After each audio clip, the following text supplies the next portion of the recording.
I would say if there's, oh man, I'm going to sound so cliche and cheesy, but if there's something you want to do, just honestly do it. There is a way to do just about anything in our world now. So if you're bored, you're unhappy, there's something you want in life, there's no reason why you can't create it with your own two hands.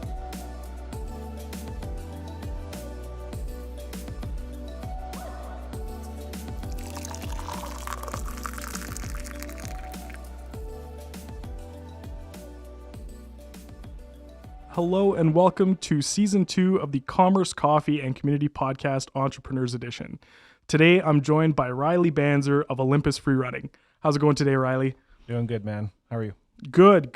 I'm very happy to have you here today, Riley. And why don't you start us off today by just letting us know a little bit about your background, where you grew up, and what made you decide to set a business up here in Prince George? I born and raised Prince George. I first heard of entrepreneurship when I was 18, and that was through a network marketing company. And I had no idea that even existed. And I thought, well, that's freaking cool. I didn't even know that was a profession or a thing or an avenue. And I was like, I like it. And I just got really fascinated by it and thought that's what I'm going to do.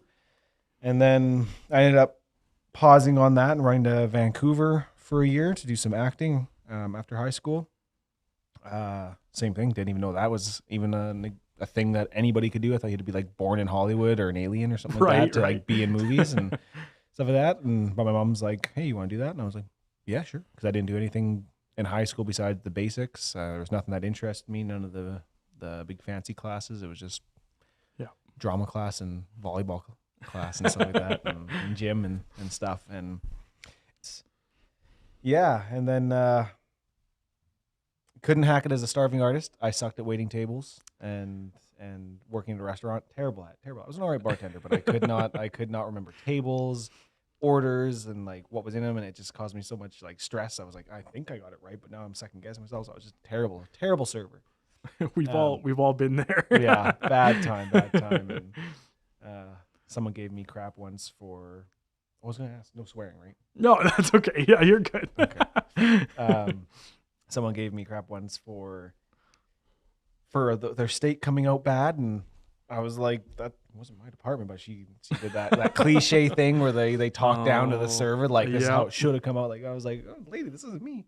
And I just remember like this sucks. And so I was having a conversation with my roommate at the time down there, and I was like, no, I don't think I could do this. I was like, how long are you gonna do it? He's like, I'm gonna do this for the rest of my life. And I was like, wow, like he's gonna do the starving artist, make it as an actor thing. And I was like, kudos, man, that's awesome. I was like, I can't do it this way. I want to do the acting and play the world or in the world of make believe, but I have to come back at it from a position of power. And so I came back and I was like, I'm going to start a business, and I'm going to find a way to start a few businesses that will allow me to, or that will fund me to go back down and do the starving artist, or not the starving artist. I can't even say it. Come back, start some businesses so that they could fund my acting career. So be like a well-nutritioned artist, right? Yes, exactly. Yeah.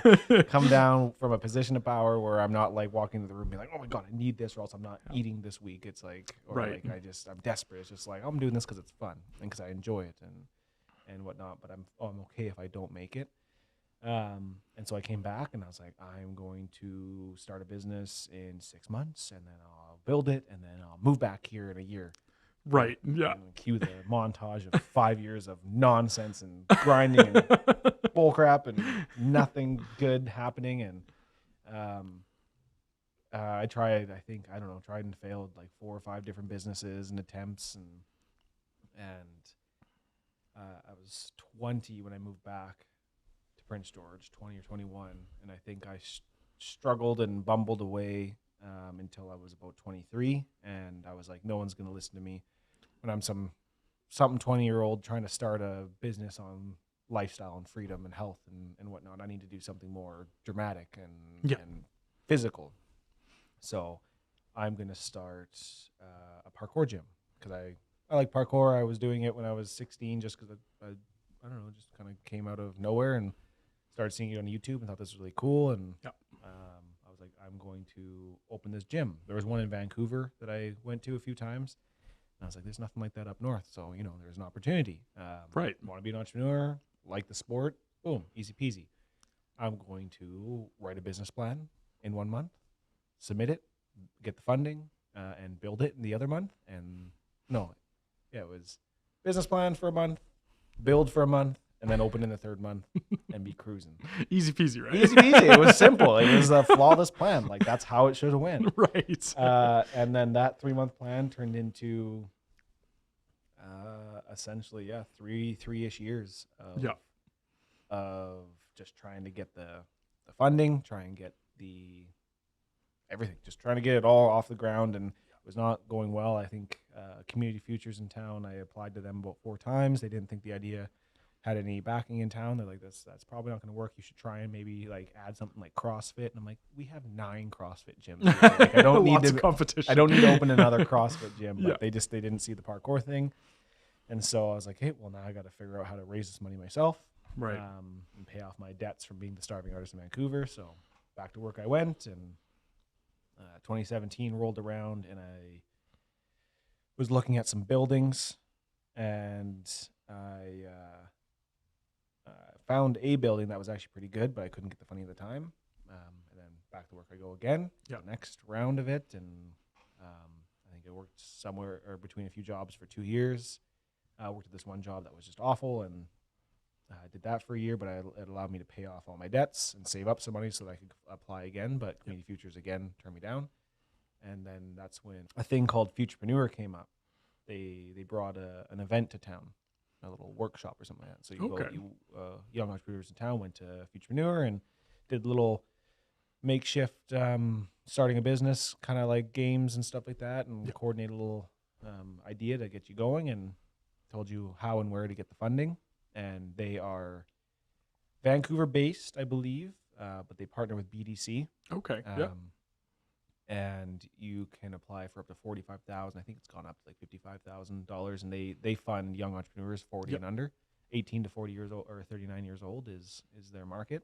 So high interest rates, obviously, because they're taking big chances on you. But they make sure you partner with a mentor that you have to be with for 2 years. Okay. Or a year, 2 years like that. You have to make sure you check in with them each month. Yeah. They have a whole business plan builder, like just this big. They hold your hand and walk you through everything and make sure all your boxes are checked and that you're ready. And then they issue the funds, and on your way you go. And I worked with them for a handful of months, six months or so, I think, and then I had to save up just a little bit more money. I think my debt servicing was a little off or something like that. I can't remember the exact reason, but I think it was just I needed to pay off a few more personal debts. Or? Okay. I had to pay off like one of my credit cards or something like that. Yeah. And then they would allow me the full $45,000, so I did that. So I went back to work and did that until I could pay it off, and then was able to come back to them, and they gave me the full loan. And then I went looking for a building again, and there was no buildings. Tons of buildings when I had no funding, and then as soon as I got the funding, there was nothing available. And so back to work I went. Right. And I worked some more, still looking for a space. And I remember the job I was at, the hours were so atrocious that I was getting sick, so tired, because I had no time to exercise or eat healthy. It was just like pack a quick and dirty lunch and have a quick and dirty supper before you go to bed, and then have to get up in a few hours to go to. It was one of those bush jobs where you had maybe 6 hours between shifts. It was nasty, Monday to Friday, but it saved a lot of money. Allowed me to save up a lot of money. And anyways, I got so sick at that job that I remember one of the times I got sick, I was like, I'm done. Like, I'm putting in, I think I gave him a month's notice, and I said, I don't know what I'm doing, but I'm quitting this job in a month, and I'm becoming an entrepreneur. I don't know what I'm going to do in that month, but I've got money saved up. I'm going to figure out something. And I remember I bought a certain aspect of the gym that I run now, but I didn't have the space, but I was like, I'll find a way to make this aspect work. Right. And sure enough, my last week of the job comes up, and I find this little space over in the Nicholson Center where an old CrossFit gym used to be, had just opened up, and I was like, oh, well, there you go. Sometimes it all lines up, right? One week after left. it not lining up for several dozen times. It was serendipitous, just like that. After 1,900 things not going well, did the the stream of light come down from a cloud? Pretty much. I'm right just on cruising. The it's just like, oh, hey, look at that! It's like it was meant to be. And they took a chance on me, because the other thing was a lot of places in town didn't want to lease to a 24-year-old, 25-year-old Sure. starting a parkour gym, and like, no, we're not gonna give you that space or lease to you because that's not gonna work. These guys, they're just like, oh, let's just sit in here. Sure, let's try a year. Why not? Let's see what happens. Wow. And so they allowed me a year, and I built the space in 2 months, and opened. And then 6 months later, the pandemic hit. There's another thing not working out. Yeah. And then events transpired. Right. Yeah. Now, I know we talked a bit about sort of, you were inspired to do the gym because of, your liking for free running and parkour. What was did you have any other motivators behind starting the business that way? Well, like being self-employed, or about the parkour aspect? But the parkour aspect, I'd say. I think it's a really unique area because, a lot of people are familiar from parkour from like, I as a young kid would see two things on YouTube constantly: is the skating videos and the POV parkour videos. And I was like so stoked about that, but I had no idea how to ride a skateboard or do any of the freestyle tricks, right? So it was in high school. I remember, like, I played a little bit of volleyball. I think I played a year of football, and it was fun, but it never really got me. I wasn't into the team sport kind of thing. Right. And like the need to crush the other team and just like being super intense about it was just like, I'll have fun. And I think I was at camp, and we were playing tag in a frame of a house. It was like an unfinished building. Oh, We yeah, were yeah. camping out near it. And so we played tag inside it, and we were running around the house, and I remember not wanting to be tagged, so I jumped out of the second story window off the scaffolding and hit the ground and did a parkour roll or a combat roll or whatever roll you want to call it. Yeah. Without even realizing what it was. My body just right into it, and I was like, hey, I'm alive. I didn't hit the ground and die. And I didn't get tagged. Yeah. The guy behind me did. There you go. And then YouTube started getting really big, and you started seeing all those videos that everybody saw coming around, where it was just like little parkour montages, and I was like, oh, cool. And I think honestly, it was the closest thing to superpowers. It was like, that's so cool. Being able to scale a wall and throw your body around. Yep. And I think subconsciously as well, it was the self-starting aspect of it, because the same reason why I'm self-employed now, it's all self-starting. Like, if I don't do something, the business closed. If I didn't do whatever, I wouldn't have opened it and all that. And that's just kind of who I am. Right. And parkour is every cheesy motivational quote wrapped up into a physical sport. Like, it's you versus you. It's conquer your fears, and you can do it if you believe, all that cheesy stuff. But it's honestly that it's I'm afraid to jump 3 feet ahead of me here, and then you do it, and you're like, oh, I didn't know I could do that. And oh, I want to climb that. I didn't think I could do it, and now I can do it. And inspiring other people, because they're like, oh, I didn't think that was possible, and I just watched you do it. Now maybe I can do it. It was always about pushing the human body to do bigger stuff rather than trying to conquer someone else. It was like, I don't care what you're doing.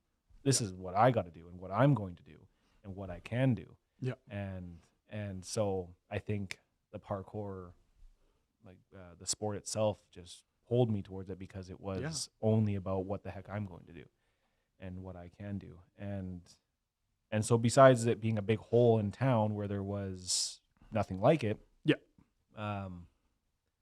actually, I think there was actually a group in town. I was a little late behind. I think I was still in high school when they were a thing, but they were called the PG Hell Jumpers, and I contacted them right away once we opened. I was like, let's go. But they're all like married with kids, and they long since shut down. I was too late. I was really upset, because they only had, our town's not designed for that, like that dense urban environment where you see in the videos where they're jumping off of all these rooftops and areas like Vancouver and all over Europe and stuff is. And so you jump on one thing, and then you run for 20 minutes to the next area and jump on two things. And so they would jump around the library and stuff like that you'd see. But so it just eventually disbanded, because there just wasn't enough to do, and life happens and all that. So I was like, a little behind, but no, fair enough. And in my cold ones, Sean Evans level of research, I found out that you have you've qualified for some, is it national or international events? It's wonky, because I'm still new to it as well, and I'm just learning that there's actually a whole ninja scene in Canada. Right. And ninja and parkour are two different things. Okay. Like Ninja is the Ninja Warrior, like American Ninja Right. Warriors, that Yeah. kind of stuff, where it's just like rock climbing on steroids kind of thing, where Yeah. you're climbing through all these weird, wonky, swinging bars and contraptions, components, and all this kind of equipment, like a big obstacle course. Whereas parkour is there's set structures in front of you, and it's just your body getting across, either doing it for style, so like doing flips and tricks and whatnot, because like even the tricking component, like the backflips and all that, that's very different. I think it's hard to say, but I think free running is more like the tricking side. Okay. And parkour is like the traditional, like just the movement. Gotcha. The defensive martial art is what they call parkour, and then it's all kind of blended together in a way. I don't think anybody really has the actual definitions of the two, but so the ninja stuff, I found out when I first opened the gym, my goal was to immediately start a ninja competition. I was like, let's do it, because my parkour gym had actually a handful of ninja obstacles in it. So I had the warped wall, I had some ropes, I had some like wall climbing, very cool, leg grip grabs and stuff like that. And so I was like, oh, I'm gonna do a ninja competition, because why not?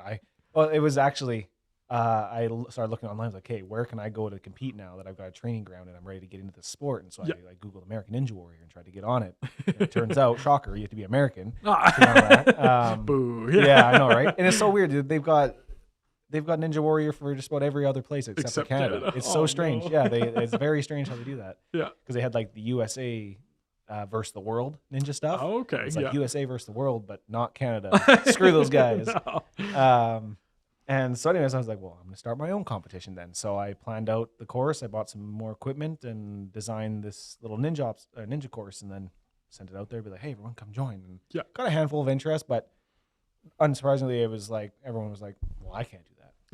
It's so new, right? And such a strange concept to hear that. And we were non-existent. No one even knew about us. So right. It was tough to get some people in, but then the pandemic started to creep in. Sure. And so it started to push more against it. And then, right before our scheduled event, they were suggesting everyone shut down and close down. So we just ran the event real quick, which was really cool, a lot of fun.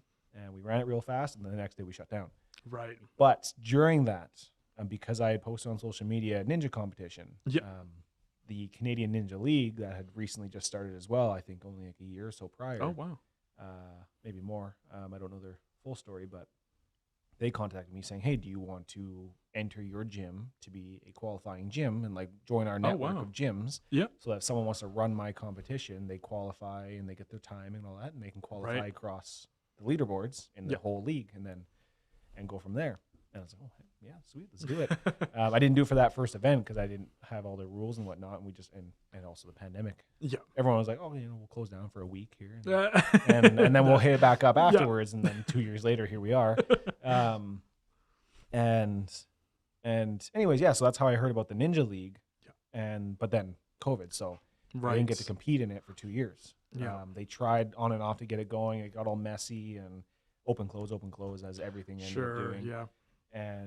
But then October 2021. Yep. I think. No. 20. What was it? Man, time just like flies. What was it? 2020 was the whole year of 2020 was the first. Yeah. Yes. So 2021 October is when they just said, okay, we're gonna do it anyways, because we're like, we can kind of run at proper capacities. Everything is kind of opening back up again. We're gonna run some event. What we missed, the whole season got jammed in the last bit. So they said we have 4 events. Yep. And if you qualify top 3 in any of those events, it just directly pushed you to Worlds. Wow. Yep. And so I guess there's a ninja league for the world, which I didn't know about. And I also just found out there's another one too called UNAA, which is like United Ninja Association or of something. Okay. Not America. I thought it was going to be that. Something. Anyways, so I guess there's a handful of pretty high end, like not American Ninja Warrior TV show level, but like still respectable competition leagues and circuits that you can go into. So the Canadian Ninja League, actually, which was created by the gym in Vancouver, Momentum Ninja. Okay. They actually just did their first nationals last year. So that's what I'll be trying for this year. But the year before that was, I placed second in my first event, which qualified me for Worlds. But Worlds ended up being in South Dakota at the time, which Right. was like a $2,000 flight. And Oh, bummer. Yeah. with the financial constraints of trying to keep my gym alive Yeah. during the whole COVID thing, that didn't make sense at the time. So I had to give up that Fair spot. enough, And yeah. figured I'd try again next year. And Yeah. that's what I'm doing now. Is I'm just starting the season. My first competition is February 18th in Calgary. And we'll see what happens this year with that. Super exciting. So how does one prepare for like that level of sport, I guess is my question. I mean, I feel like I would have to do a lot of sit-ups or something to get ready. The funny thing about it is just an adult playground. That's all it is. It's like it's just a playground Yeah. that you just get better and better at moving your body through. Like, for example, when you come to my gym, our open gym nights, there's parkour that's happening and some climbing and some fitness stuff. But for the most part, it always devolves into tag. Right. Bunch yeah. of full-grown adults playing tag for 2 hours, and it's just a blast. And it's such a good workout because you're playing, so you don't realize Yeah. how hard you're working. You're climbing, swinging, jumping, running, all this stuff, Yeah. and you're going hard because you don't want to be tagged, and Yeah. and it kills you in a good way. But for the ninja stuff, yeah, it's basic fitness. Like if you can hold yourself up and Yep. swing on stuff, and maybe do a pull up or two, and just have some stamina. Yeah. Yeah, I would say it's easier than rock climbing because Right. you're not on these tiny little rock grabs. Yeah, So like yeah, rock yeah. climbing is taking a very, very crazy amount of grip strength, but the ninja stuff is the obstacles are all over the place. Like Yeah. you got fat bars and thin bars and weird bendy bars and swinging things and maybe Yeah. a rope here. Like you never know what it's up to the gym to make its own course, and they could Okay. add. Yeah. I think their only requirements at the moment are 6 upper body and 6 lower body, or 5 upper Gotcha. body obstacles, and lot they're of- different every time. Like there was Yeah. one gym that had these weird smiley obstacles. They're like little like smiley faces on them where you had to get your Okay. fingers in between. Oh, and you had to dear, swing yeah. on it and it would and jump through. And Yeah. there was a weird block or a teeter totter that you had to Yeah. run across. Like it's all so A random. lot of being prepared for the unexpected. Yeah. Right? Yeah. And so yeah, just basic fitness is enough to get you into the competitions, and they've got all Yeah. sorts of age categories and ranges and Very cool. whatnot, which is really cool. So it's very welcoming and open sport. And Yeah. even if you're not like crazy fit, like a rock climber or a parkour athlete like that, Right. you can still run the competition Yeah. and have a good time. Give it It's a just try, you're right? playing, Try right? something else new, Yeah, and it's not like sudden death where you mess up once and you're out. It's Yeah. like you just get more points for more obstacles you complete. So you just Right. you run through the course and you do your best, and you had fun because you played on a course. And it's different than like doing like a bodybuilding competition or something like that, or whatever. It's just Yeah. you're just playing. Very cool. Yeah. I've been asking a question this season that's been a little potentially divisive for the audience, but I got to know, Riley, what's your favorite place to grab food here in town? Oh man, that's That's not easy. It's a lot of loyal listeners, right? Yeah. Like, and we got so I don't many want to piss places. people off, and say the wrong one. I don't know. That's a tough one because there's a lot of options. There are. I just tried the Korean dog place. Okay. Those fancy giant hot dogs on a stick that are just like have a million different options. That was actually really good. Nice. So I enjoyed that. I'm glad that you can be a parkour athlete and eat deep fried hot dogs. Like, It's that's because amazing. I play tag for 2 hours Yeah. every night. Yeah. So yeah. if anyone's feeling guilty about their hot dog purchase, Yeah. Just all you gotta do come to Olympus Freerunning and play tag, and you can have it all. Yeah. Yeah. Yeah. Absolutely. We talked about you started your business off mid to late 2019, which is so ominous now that we're talking about it today. COVID happened for a lot longer than a lot of people expected, but now, pandemic restrictions are lifted. You're seeing kids go out and do sports again. You're seeing adults try to get back out there and meet new people and try out new things. So what are kind of your business goals for 2023 with that in mind? Oh man. Well, it was. Oh, man, I don't even know how to start that. Like that's so. I have to give a little bit of the some preface to that. Does I say that right? Is it preface or preface? Boy, not the right person to ask. Okay. Well, anyone listening, please let us know, because I feel like we're both just sitting here like a couple of dummies. Whatever, the backstory, just a little bit to tell the rest of the story there.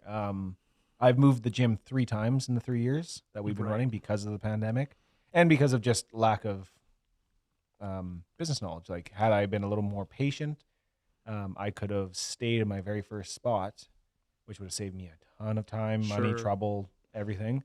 But the gym at that point cost me $4,000 just in the lease to Right. stay in that spot. And with the government saying your business is closed, you have to just sit here and you don't know how long.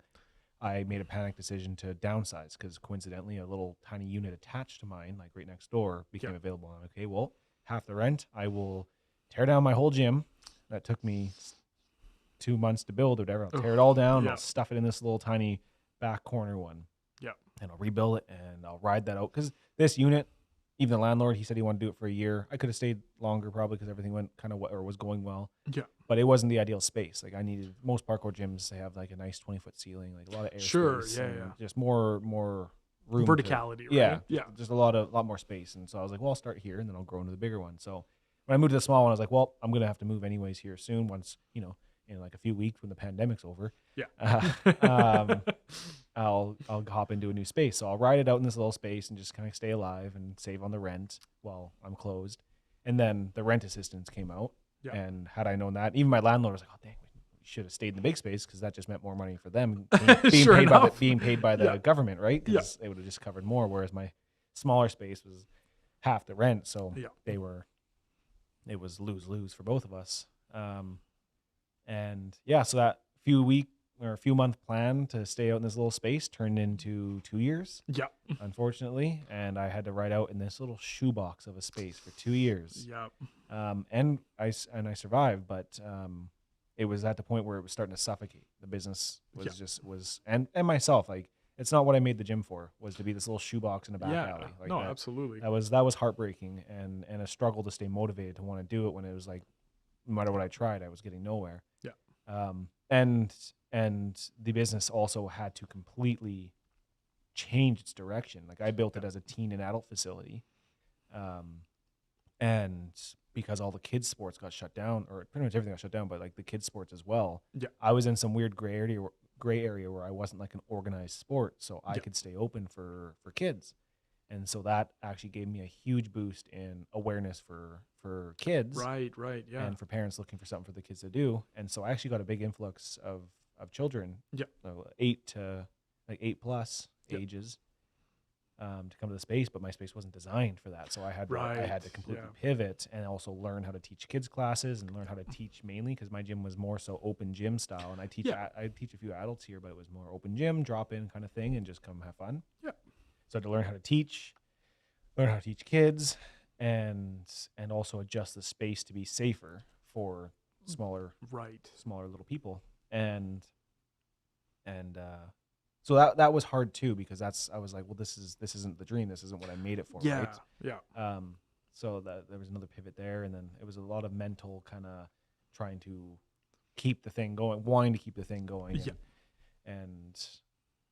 And yeah, so I was suffocating. The gym was suffocating because we were just stuck in this little back alley, no front entrance, barely any exposure because no one was going out and doing anything. And so I said, well, I either pack it in, which was a thought a handful of times during the 2 years. I pack it in, or I Hail Mary and move to a bigger space. And I found, coincidentally again, my landlord said, well, we got this space. Yeah. It's not great, but like it's a good option. It was right beside my old unit. Still no front door, but at least it had a second entrance. So, I mean, that was a little better. And so I said, okay, well, it's bigger. That's all that matters, is that I've got more space and I can actually kind of expand. Yeah. And so I took the summer again. Same thing. I just took the summer, first time I moved it.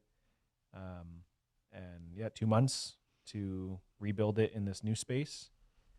And then it got worse from there. Everything went down even more. This unit turned into an absolute nightmare. I had some issues with the landlords because there was some equipment and spacing issues. Like the space I rented was not great. It was kind of a storage unit. Right. And so I don't even think my landlord was aware of some of the issues that were in the space. So that we both got blinds, had a bunch of issues that I couldn't have in there. But the biggest one came from the city. Unfortunately, the city missed something when I first got my business license back in 2019. And that allowed me to move ahead with my business license. Well, in my first space would have been fine, but when I moved to that small space, I need to have 2 bathrooms as a gym to have a certain amount of people in my space. Right. So for the first space had 2 bathrooms, second place did not. But when I moved to the smaller space, I just applied, or I called them up and asked for a change of address, and they gave it to me. And then 2 years, renewed, had all my business licenses, and everything was good. And then as soon as I moved to the third space, they said, "Oh, you need 2 bathrooms." And I was like, "Where was that 3 years ago?" Oh, no. Had I known that 3 years ago, I would have been forced to stay in that first space, and we'd be smiling. But I wouldn't have as much of a good story, you know. That's right, the origin story. Exactly. Yeah, got the grind, you know, the cliche. But yeah. So now it's looking like I have to find a 4th place. So that's build the gym the 4th time in 4 years. But right now there's nothing available in town, and if you can find something, it costs you $10,000 to $20,000 a month. It's insane. Yeah. So it's just waiting it out for now until I can find the bigger space. Yep. But so the dream with the gym, and the goal and the long-term vision is there's so much untapped potential here for events and fundraising and tourism with a parkour gym. Like anyone that's in the parkour community, which here is not very much yet, but down in there's the competition or the gym down in Vancouver. They've been around for 10 years, but they've got an event that was sponsored by Red Bull. Oh wow! It attracts world-class athletes, like famous parkour people from all over the world come to this event to compete. And it's huge down there. And then all over the UK it's even bigger. And like you go look at Red Bull, and it's a massive thing with them. So when I originally started the gym, I had all these fundraising ideas and these events, and I want to still do those. So the hope is to keep the gym alive, for one. Like to stick it out long enough to find a big enough space to where I'm not in some creepy back alley with no front door. And it's an inviting thing, and then I can start doing the fundraising events. Like, it's how easy it is to have people come in and jump around and play for a bit and donate to charity of some kind, or run an event where I run my own little ninja event where like I had one dream event before I even started the gym. I thought that'd be so cool. It would be to get our service people like police, firefighter, paramedics to all make their own little individual ninja teams. And then leading up to the event, people will donate to help out their teams. Maybe give them like little bonuses here or something like that. It's like a 5-second head start if they raise a certain amount of money. Cool. And the winner of the event also gets some bump towards charity. And stuff like that. And I thought that'd be awesome, because then like everybody would come watch our service people kind of do a little ninja event. And I don't know if you've heard of World Chase Tag at all. It's like the professional tag. Oh, you know what? I have seen that. Yeah, everyone, it's going around. And that's getting really popular and really big. It's actually on ESPN2 now, I think, which is really cool. We started doing that in some of our open gyms and classes, and it's a blast. So I figured it'd be a perfect perfect opportunity to have people to actually start like almost like what do you call it? Like an intramural or like a beer league kind of World Chase Tag League or something. You get your team of 2 or 3, and you come in every Tuesday night or once or twice a month, and you work your way through it, like kind of like the dodgeball, like the adult dodgeball. Run like a tournament almost. Absolutely. And it's just playing tag, and it gets really intense, and it's really fun. Killer workout. So there's that. So I like between ninja, World Chase Tag, and just parkour competitions in general. There's one gym in Penticton who contacted me about potentially starting an interior parkour league. So cool. We might even have another type of parkour competition here up north, or like in the kind of the mid-range, as opposed to the one and only that's down in Vancouver, which is like a crazy world-class event. We might have like an entry-level one here, which would be really cool. So yeah, there's just a ton of opportunity. It's just making it through this. Like, had the pandemic, who knows where I'd be if the pandemic didn't hit. But it's just shaking that off. Because before the pandemic, we had tons of teens and adults jumping around the space. Like I think I was open 6 days a week, and every second night or something like that, maybe 3 or 4 days nights a week, we'd have open gyms for 2 hours, and it would just be about anywhere from 15 to 20 adults, teens and I went from like 15 years old all the way up to 50 years old. Wow, for 2 or 3 hours playing tag. Each night. And that's I don't want everybody to think that the gym is just like meant for tag. But that's always what it kind of got into, because it was just it was always fun. But you jump around, you get you warmed up, you do your kind of goofing around, and then you'd can turned into tag. But yeah, all ages playing tag for hours a night. And then the pandemic forced everybody to sit down and stay inside. Yep. And so just even for myself, it was a pain to try and get out and get active again. And so to get out and do something is hard enough. To get out and do something and pay for it is even harder. And then get out and do something super strange that you don't want to be seen trying as a newbie and pay for it is even harder. Yeah. So that's why I did take the barrier. I tried to make the barrier entry as low as possible. So I took away the price. So like I made so my open gyms are free for teens and adults, and trying to get people back in. But even that is still tough. So my hope is that if I can, around juggling every other aspect of the business, try and set up like a chase tag tournament or like another ninja event or something like that, or try and find a way to get people in that they see that it's actually not as hard as it seems, and it doesn't have to be that intense. It's just good, fun fitness. Sort of spend some time reaching new audiences, and now that you can, right now that you have that ability. But now it's just fighting with the current land, like my current building situation. Exactly. Yeah. I don't want to move the gym a fourth time, but like I said, it's hard to get people to come to my little back alley gym that no one knows about, right? Sure. Yeah. Absolutely.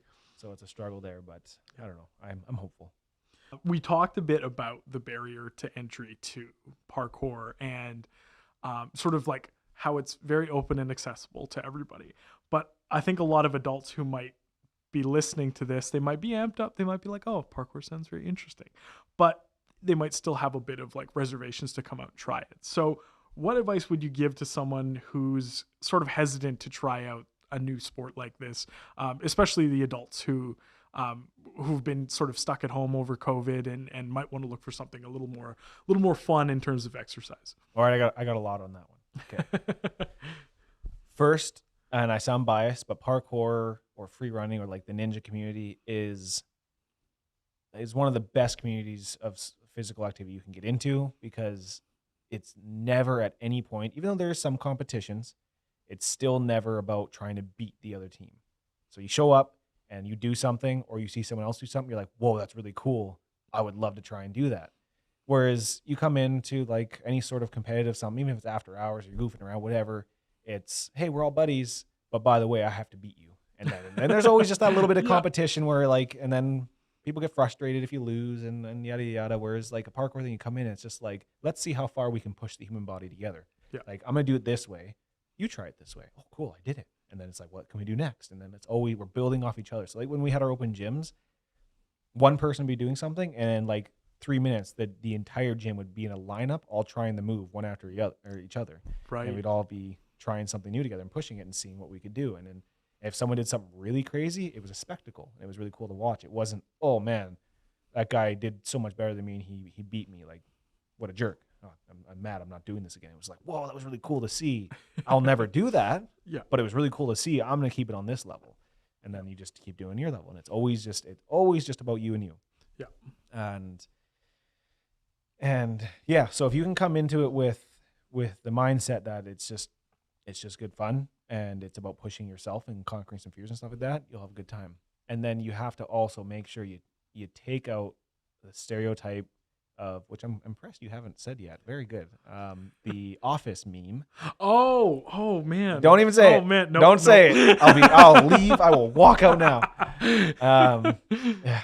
Like I said, if I had $1 for every time someone sent me that in my parkour time, I would have had the gym funded. I wouldn't need to pay or my bills would be paid. You take that image out of your head, and then you take the other end of it out, where it's like Red Bull Art of Motion and James Bond movies and stuff like that, where people are jumping and climbing buildings. Like, you take those two things out, there's a vast middle ground where it's just body confidence. Yeah. All it is training to trust your own 2 feet. You come in, and you can start as simple and as small as possible. I could put little tape X. You could even put little tape X's on the ground, 2 inches apart, and your goal is to step from one X to the other. Right. Parkour. There, I said it. There you go. Yeah. It's that simple. Or then from there, that gets boring. Then you just add a step, and you just push it a little bit further, a couple inches further, and then you add another thing. You add a jump in, and you grow. And all it is just you doing one thing until it gets boring. And then you can easily just make it a little more scary. Your body's going to be like, well, okay, I'm bored. We can make it easier or harder if we want to. And then you're self-starting, and you're doing that, and it's a ton of confidence building. Yeah. And honestly, like I said, it's self-starting, so it's actually like it's a good tool for daily life. Like, Yep. I'm not going to jump over that box unless I jump over that box. I don't have a team that I need to jump over the box for. I have to do this for me. Yeah. And so it's a good training tool for the mentality behind it, which is awesome. So people just coming in that want to give it a shot know that most of the time we play tag. Like, that's usually what it turns into, which is fun. Yeah. And you can go as crazy or as slow as you want. And then, you can go and sit in the corner with 2 landers and just hop back and forth, left and right, whatever you want on these 2 things. Bring a buddy in. You guys can just play tag on landers, and that's how you build the foot coordination. Then you start walking on the obstacles, and go as slow as you need because it's the option there. There's no one else pushing you to do anything huge, and there's no one telling you that what you're doing is too small. Yep. You come in and you just have fun. Yeah, it sounds like, I'm hearing low barrier to entry. I'm hearing self-driven, self-starting. Just a pair of shoes is all you need. You don't have to blow through your comfort zone. It's really cool. It's good to think of it as such an accessible sport. Yeah. People do it in jeans.